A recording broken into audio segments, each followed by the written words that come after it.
هرات کې د سپورت کرکټ سیالۍ چې څه موده وړاندې د دغه ولایت د 12 لوبډلو ترمنځ جوړې شوې وې، نن د فولاد کرکټ کلب په اتلولۍ پای ته ورسېدې.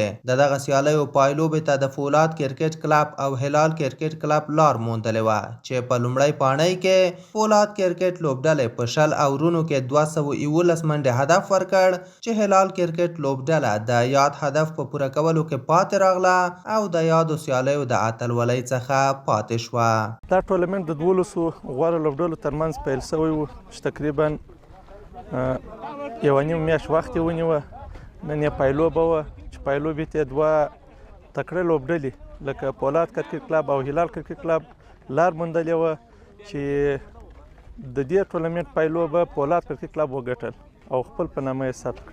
د یادو سیالیو د اتلې لوبډلې لوبغاړي خوښ دي چې د دغې لوبلړۍ اتلولي یې په خپل نوم کړه. دوی زیاتوي چې کرکټ د پخوا په پرتله ډېر پرمختګ کړی، خو د هرات ولایتي کرکټ کې شته ستونزو اندېښمن کړي دي.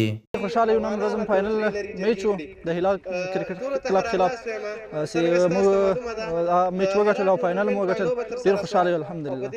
خوشحاله ډېر چې دا کپ مو وګټئ. دا ټورنمنټ تقریبا یوه میاشت یوه نیم میاشت د مخکې شروع شوی و، چې نن یې فاینل او زموږ ټیم د هلال یو بل لوبډله قوي لوبډله چې د هغو سره فاینل کې و، فاینل مو ترې وګټئ. د هرات کرکټ شکر دی ښه پرمختګ کړی دی او ډېر پر مخ روان دی.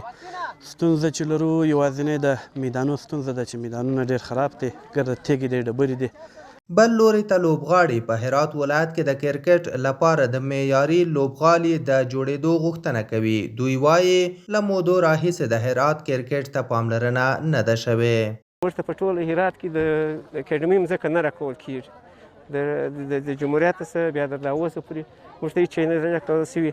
په دغه خاورو په دغه میدانونو کې بیا د تجارانو څخه مننه کوو، د فولاد سګلیټو څخه مننه کوو چې هر وخت یې زموږ سپورټ کړی دی او زموږ سره کومک کړی دی، او د نور تجارانو څخه هم هیله کوو او خواهش کوو چې زموږ د ځوانانو غم وخوري.